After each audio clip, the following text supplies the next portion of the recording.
The 1,000-year reign was actually a short time from 66 AD until 70 AD. Now this is actually simple, and Jesus said that some of them standing there would not taste death until he returned in his kingdom to reward every man according to their works. Everybody was not rewarded according to their works until after the 1,000-year reign. The 1,000-year reign. Jesus, it was said that he would do a short work on the earth, not a long work.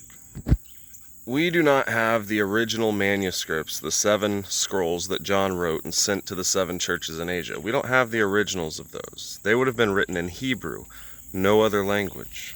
And that's very important. In Acts, it said that John and Peter were ignorant and unlearned men. All right, they weren't like Luke or Paul. Luke probably knew Latin, Greek, Hebrew, Aramaic. Luke probably knew all those. That's why he said he had better understanding, because he had read all the gospel accounts in different languages. That's why he said he had better understanding of the events. Paul knew different languages also. They were scholarly types.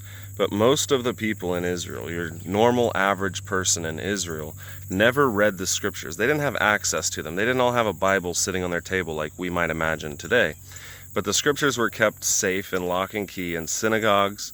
The copies of the scriptures were in synagogues, they were in rulers' houses, they were in rich people's houses, and they were in the temple. The people who read those things were the scribes, the Pharisees, the Sadducees, the higher-ups, the Herodians, the chief priests. Those people read the scriptures, and they read them to other people every month or every Sabbath. They would all get together at the synagogues in their town, and they would read them the scriptures, because most people could not read and they didn't have access to the scriptures. That's why they said about John and Peter, whenever they said these are ignorant and unlearned men.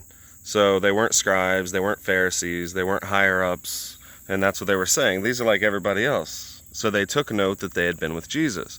Why did that let them know that they had been with Jesus? Because Jesus was some scholarly type? No. Because the scribes and the Pharisees only quoted the law that benefited them. It wasn't good for their gain to go into these synagogues and tell these lay people about their destruction, about how it said that the rulers in Jerusalem would reject them, or they would reject Jesus Christ, and how they would be ground to powder. But Jesus quoted these things, that the rulers, the stone that the builders set at naught, right? Like ground them to powder. They were ground to powder, and how the earthly kingdom was actually going to be destroyed. They didn't preach this stuff on the Sabbath, They didn't tell the people these things. It wasn't beneficial for them.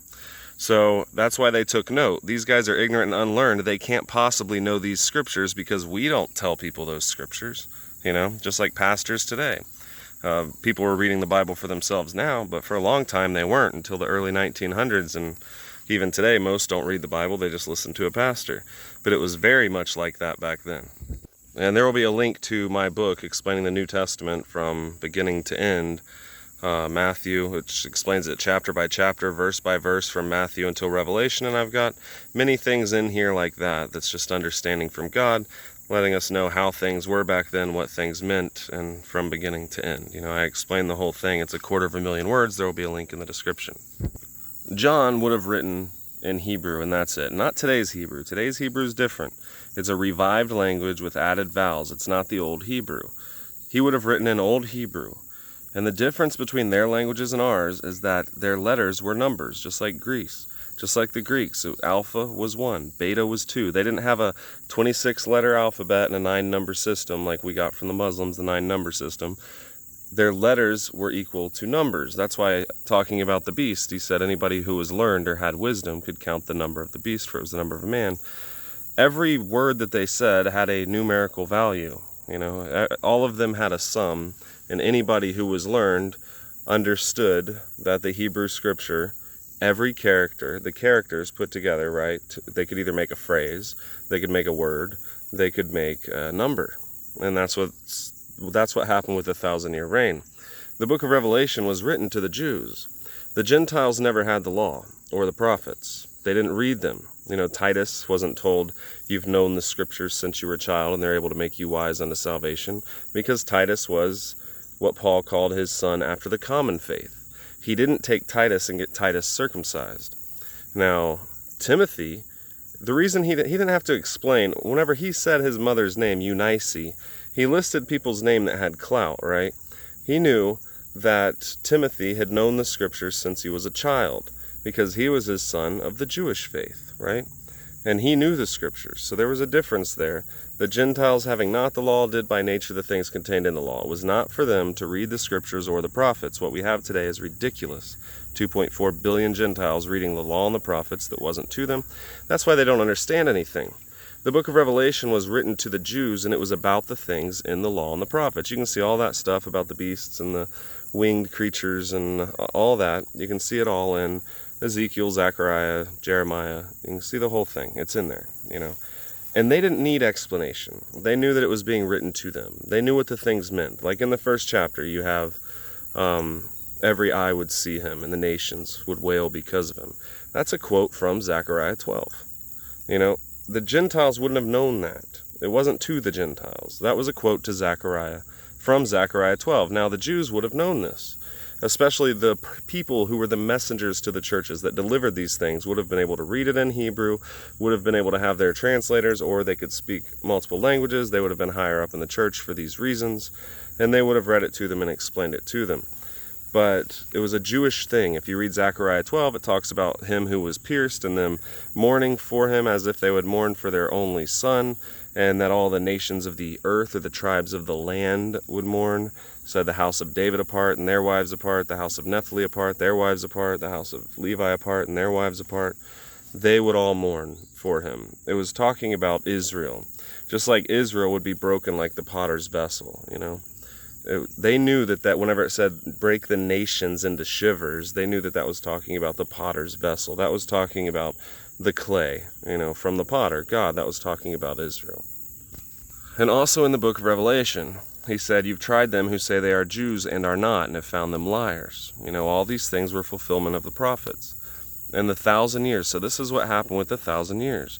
The reason it's a large number isn't because it was a long time. It was because of the significance of what it meant.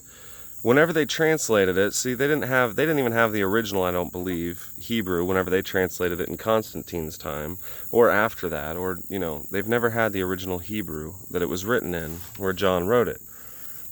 Whenever they translated it, they were translating from a language where letters, phrases, characters were numbers or letters. It could have been a word, a phrase, or a number.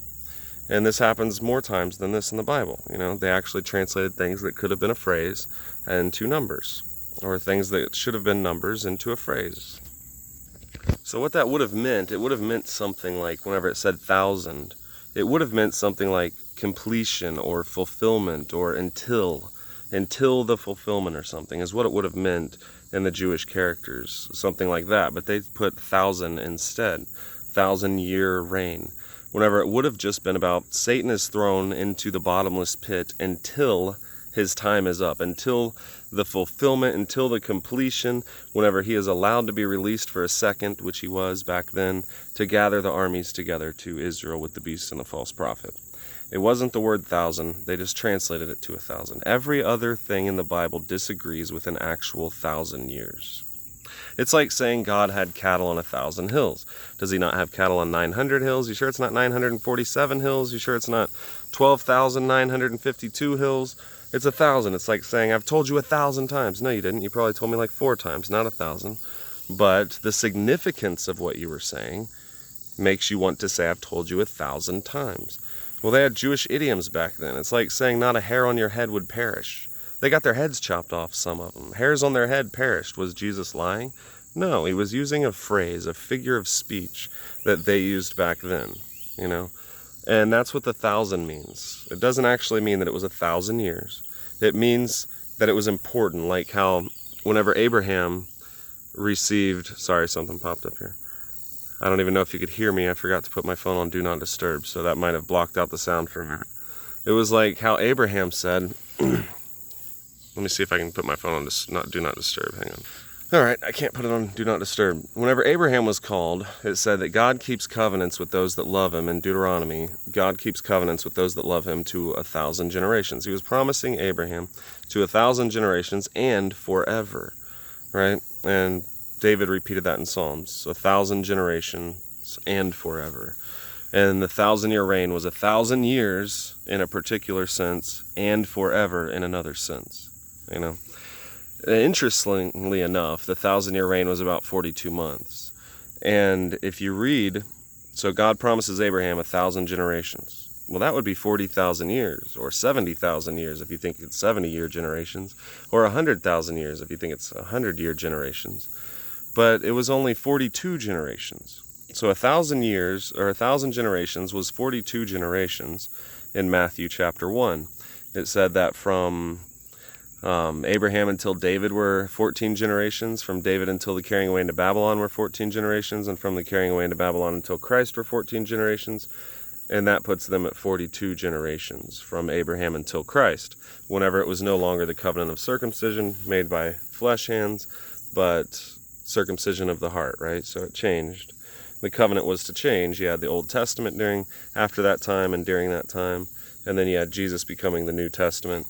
Abraham's covenant had changed. It wasn't only for circumcision at that point, but the Gentiles, the mystery that was revealed to the apostles, that the Gentiles would also come in. The Jews didn't even know that. And one of the reasons that the unbelievers hated the Christians so much is because they accepted Gentiles. And that was a mystery that was hid, that was only revealed to the apostles. They were like, these guys, they accept Gentiles, they thought they were dogs themselves because of that. They didn't think that the Gentiles were coming into a kingdom of God. They thought the Christians who accepted Gentiles were leaving the kingdom. That's what the unbelieving Jews believed. So the truth is, Jesus Christ would reign until he finished his work. And that's what that word would have meant, that rounded out nice number. There's nowhere in the Bible that everything in the Bible comes with understanding. Anytime that there's a time frame or something, it comes with understanding. You got 400 years of them in Egypt. You got 400 years of silence before Jesus. You've got 400 years before Moses delivered them. You've got 400 years before Jesus came. You've got 400 years before the law was given, or before he delivered them and gave them the Passover, and then 50 days later he gave them the law, right? And then you've got Jesus, and you've got the Passover, and 50 days later he put the laws of God inside of them with the New Testament. You've got 40 years in the wilderness. You've got until they entered the promised land in the Old Testament. You've got 40 years of Jesus until they entered the promised land in heaven, their everlasting city. They had here no continuing city, but they looked for a better hope in heavenly, no continuing city on earth. They were going to heaven. Great was their reward in heaven. They entered that promised land after 40 years. But with the 1,000-year reign, there is no logical explanation or understanding backing that up. And it's an arbitrary type of comment to just think, and then Jesus is going to reign for 1,000 years for some reason, an exact 1,000 years until this is done. There's nothing to back that up, no even reason for it. It's a ridiculous belief. And it's because we are reading as Gentiles things that came from Hebrew and Jews back then that were translated and then translated again and transliterated, even whether they think they're going to the original translation, they weren't, because I don't even think they had the original manuscripts for Revelation in the first place that would have been written in Hebrew, because it was to the Jews about Jewish law and prophecy that only they would understand. But the truth about the 1,000-year reign is this, and they call it 1,000 years of peace. They add the word peace. The word peace is not in the Bible. Nobody was saved during the 1,000-year reign. Nobody new came into Christ during the 1,000-year reign. And nobody new comes into Christ after the 1,000-year reign. So people that are like, I think we're in the short season now. Well, you better hope not, because the short season was just a war. Nobody else was saved. The believers that wouldn't experience the second death were already in heaven or out in the wilderness waiting, You better hope not, But everybody thinks, like a lot of people, that they can't figure it out and they're trying to hang on to Jesus. They think that the 1,000 years is the only thing in the Bible that was to us, and now we're in the short season. That's not true. What actually happened was while Jesus was on earth, he said, now is the judgment of this world. Now shall the prince of this world be cast out, Satan. He said, now is the prince of this world coming, and he has nothing in me. He said, and of judgment, because the prince of this world is judged. Whenever Jesus ascended up to heaven, there was war in heaven. Michael and the angels fought against the dragon against Michael and the angels. His tail drew a third part of the stars and did cast them to the earth. The stars of heaven fell in 66 AD. Satan was cast down. He knew that he had but a short time. He was wroth with the woman, and he chased her into the wilderness. Whenever Satan was cast down in 66 AD, Jesus returned in 66 AD. Jesus couldn't rule until Satan was cast down. Once he was cast down, he chased the believers into the wilderness. The believers went out in the wilderness for 1,260 days. Satan was thrown into the bottomless pit. The earth swallowed up the flood that Satan cast out of his mouth and helped the woman. Satan was thrown into the bottomless pit. And that's why he gave his power to the beast. Satan wasn't going to give his power to somebody else. But the reason the man of sin came after the working of Satan is because Satan's work was done and he took over, right? Satan was in the bottomless pit. He couldn't deceive the nations anymore because the believers had fled and the unbelievers were trapped in the city. There was nobody left to deceive. The believers out here, the unbelievers being destroyed by the wrath. And in 66 AD, whenever the believers fled, whenever Satan was thrown into the bottomless pit, then came salvation and the first resurrection. They were the first fruits unto God. They followed the Lamb whithersoever he went. The 144,000 were the first fruits. They had to die before Jesus returned. And they were seen on Mount Zion ruling and reigning with him. Anybody else who died during that time, because then the mark of the beast came. Then the beast came that blasphemed his name, his tabernacle, and then that dwelled in heaven, because some of them had already been caught up with Christ to rule and reign. So he was blaspheming them, because whenever Satan was cast down, now has come salvation in the kingdom of our God and the power of his Christ, for the accuser of the brethren is cast down. Salvation didn't happen until Satan was cast down in 66 AD. That's under the sixth seal. Satan's cast down, that's whenever Jesus can start ruling with his 144,000. That's why it said the stars of heaven fell under the sixth seal. Then Jesus starts ruling, because Satan is cast down. And Satan, because he was going away, he gave the beast his power, his seat, and great authority. Satan gave the beast Satan's power, Satan's seat, and great authority. The man of sin came after the working of Satan, because Satan was gone until after 1,260 days. Then Satan is let back up out of the bottomless pit, overcomes the two witnesses. The two witnesses stand up on their feet and are caught up into heaven. That's 1,260 days of the two witnesses preaching. 1,260 days of the believers being out in the wilderness. Now they've divided these things up too. This is another point that I'm making here. They divided up 1,260 days and 42 months. They think there's a 3.5 and 3.5 year section there, but that's not true. There is only 1,260 days in the book of Revelation, because again, it was by meaning. The Jewish calendar back then was 12 months, about 30-day months apiece, which is 1,260 days is the same as 42 months. But the reason there's a difference in the wording is because the 1,260 days was a good thing whenever they were reading it. It would have had different characters, different, tittles, above the letters. It would have been worded differently. So that was for the believers. The two witnesses, 1,260 days. The believers in the wilderness, 1,260 days. But for the war, for war and authority of who's ruling, that was the same number as 42 months and 1,260 days. But the difference was in what it meant, right? And that was for the war. That was for the Gentiles would trample the city underfoot for 42 months, which is also 1,260 days. It happened at the same time. The Jews would fall by the edge of the sword and be led away captive. The beast was able to rule for 42 months. It was a difference in, I can't think of the word, but just the meaning of it. It was the same time frame. It happened at the same time, but there was a difference in the meaning. They could have translated it if it was just going on time and it wasn't a Hebrew alphabet with their understanding of things. Then it would have been translated 42 months, 42 months, 42 months, 42 months, or 1,260 days, 1,260 days, 1,260 days, But instead, there was a difference in operation of what was happening and who it was to. Now, once the 1,260 days were over, then the rapture took place. And then they called the armies up to Jerusalem, all the armies of Rome, 10 legions of soldiers, the 10 horns on the beast. They came up to Jerusalem because Satan was let out of his bottomless pit. He was the 8th head on the beast. He was of the 7. He went into perdition, but then he was let back out. Satan, the beast that came up out of the bottomless pit, overcame the two witnesses because he was in the bottomless pit while they were preaching and while the believers were out in the wilderness. If you have to watch this video a few times, do it, because what I'm telling you is the truth. This is what actually happened. What did he say that the reign of Christ would be? He said whenever he came back in his kingdom with all of his holy angels with them, that they would be given 12 thrones to judge the 12 tribes of Israel. That's what the wrath was. What was the wrath? Whenever the Gentiles came to Jerusalem, there would be great wrath upon this people, the Jews. They would fall by the edge of the sword and be led away captive. They were to flee Judea because there'd be great wrath on the Jews. The wrath was whenever Jesus got power over Rome, he was given the rod of iron, the iron kingdom. The Roman kingdom was literally the iron kingdom. He got the rod of iron and he ruled them with a rod of iron and destroyed them. When the armies came, that was the wrath. And the Gentiles trampled the city underfoot for 42 months until the times of the Gentiles were fulfilled. And the Jews fell by the edge of the sword and were led away captive for 42 months until the beast was destroyed.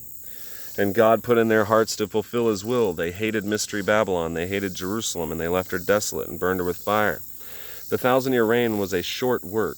It wasn't a long time. It said that because of fulfillment. So, right there, 1,260 days, you've got the believers caught up. Satan is let back out of his prison. Him, the beast, and the false prophet, they gather all the armies together. Right? They call them up past the Euphrates. They call the Jews up. They gather the armies together. Let me say that right. The false prophet, the beast, and Satan gathered all of Israel together for Passover. Jesus gathered all of Rome together. And this was your Gog and Magog and Armageddon. That's why it said, when the Gentiles came, it said in Luke 21 that these be the days of vengeance, whenever all things written shall be fulfilled. That includes Gog and Magog and everything else. Now the saints were ruling with Jesus in the clouds, and they were caught up. As they died, they rested from their labors, and their works did follow them. As they died, they were caught up in the clouds to meet him in the air. They were ruling in the clouds. And whenever the temple was destroyed, Satan gathered. This was a spiritual battle then, right? You got the battle on earth, and then you've got Satan gathering all of his minions. This is spiritual. They went up on the breadth of the earth. They went up into the air. This was a spiritual thing that people could not see, to compass the camp of the saints about. The saints weren't on earth. They said they were never coming back down to earth. They were up in the air, ruling and reigning, waiting for the temple to be destroyed so that the way into the holiest of all would be made manifest, and they would go up. But they couldn't do that until New Jerusalem was completed. So New Jerusalem comes down from God out of heaven and meets them in the air. They become New Jerusalem, and then they are caught up to heaven, and they've been in that everlasting city the whole time. The city didn't come to earth. It didn't say it came back down to earth. It said, if anybody said Christ was on earth, do not follow them. They are false Christ. His kingdom was not of this world. If their earthly house of this tabernacle were dissolved, they had a home eternal in the heavens. They had here no continuing city, but they looked for a better hope, and heavenly. Flesh and blood did not inherit the kingdom. Jesus Christ ascended up to heaven to prepare a place for them, that so where he was, they could be with him also. In his Father's house there were many mansions. The kingdom of heaven came without observation. You couldn't say, look, it's here, or lo, it's there. If they were persecuted on earth, they had a great reward in heaven. If their earthly house of that tabernacle were dissolved, they had a home eternal in the heavens. This is what it actually says, not that it came back down to earth. Just that whenever it was completed, it met them because the bride was finished. It was adorned like a bride for her husband, and it met the believers, and then they were taken up into that city. And they've been there the whole time. But Satan put his minions up there to he had nothing left. You know, all his hopes were gone. So him and all of his demons that were cast to the earth, and he, after he got out of the bottomless pit, all of his angels, they went up to compass the camp of the saints that were ruling and reigning with Christ in the air on Mount Zion, right? That's what it was called in Revelation 14. And he came with tens of thousands of his saints in the clouds, is what he did. He didn't come back down here. They went up there, and then fire came down from God out of heaven and devoured them, and Satan was thrown into the bottomless pit, like the beast and the false prophet, who had just previously been in there months before, as Israel was destroyed before Jerusalem, before the last final day, and the temple was destroyed, and so was the false prophet. So he was thrown in the lake of fire where they were. I could actually give a lot more than this, I think, if I stop and listen to everything. But I know this is an in-depth explanation already, and I probably missed points that I want to put in here. But if I put every point in here, you should just go get my books or something, or, I don't know, read it yourself. Because this would take forever, because it's the whole story. The reign of Christ happened whenever he returned, and he returned with tens of thousands of his saints to execute judgment on who? The wrath came on Israel. They were ruling and reigning and breaking them into shivers. The wrath came there. Israel said, let his blood be upon us and our children, and it was. All the blood of the prophets were required at the hands of that generation. All the prophets were fulfilled in that generation. You can't require the blood unless all the prophets are fulfilled, right? So the blood was required in that generation. By the hands of who? Those who killed Zacharias. Zacharias was John the Baptist's father. Why is that important? Because Jesus said the law and the prophets prophesied until John. So the last one of the line of prophets, anyway, from Abel until Zacharias, was required at the hands of that generation. Zacharias, whom they slew between the temple and the altar. And then he said, behold, your house is left unto you desolate in that generation, and you will not see me again until you say, blessed is he that cometh in the name of the Lord, in that generation. That was the 1,000-year reign. Jesus did a short work on the earth. He delivered everything back to the Father. It is the Father who killed Satan at the very end. You know, Jesus defeated him, took his power away, so did the church. But at the very end, the marriage supper came after 1,260 days. The marriage supper had come, and then the Lord God omnipotent began to reign. And he's the one, he just devoured Satan, one just burned him up, you know, like you would light gas on fire, and it spread, you know. He just burned him up. Fire came down from God out of heaven. That wasn't a war. There was no war whenever Satan went up like that. It was just gone. That's it. There was a war before that, you know, with your Armageddon and everything. But there was no war whenever he gathered himself to fight the saints that were in the air. It was just an instant destruction, gone, you know. And we've been supposed to be living for God ever since. I hope you guys share this video with people. Everybody's going to ask. I'm still going to get thousands of comments a day that say, what about the 1,000-year reign? And they expect me to just explain it in 1 second whenever I've got a video here. So if somebody asks about the 1,000-year reign, send them this video. Let them know. And also check out my descriptions. I live off of support. I get nothing unless people support. And my book links and Patreon will be in the description below. If you're not subscribed, obviously I want you to subscribe. God bless anybody who tells the truth and goes straight to the Father.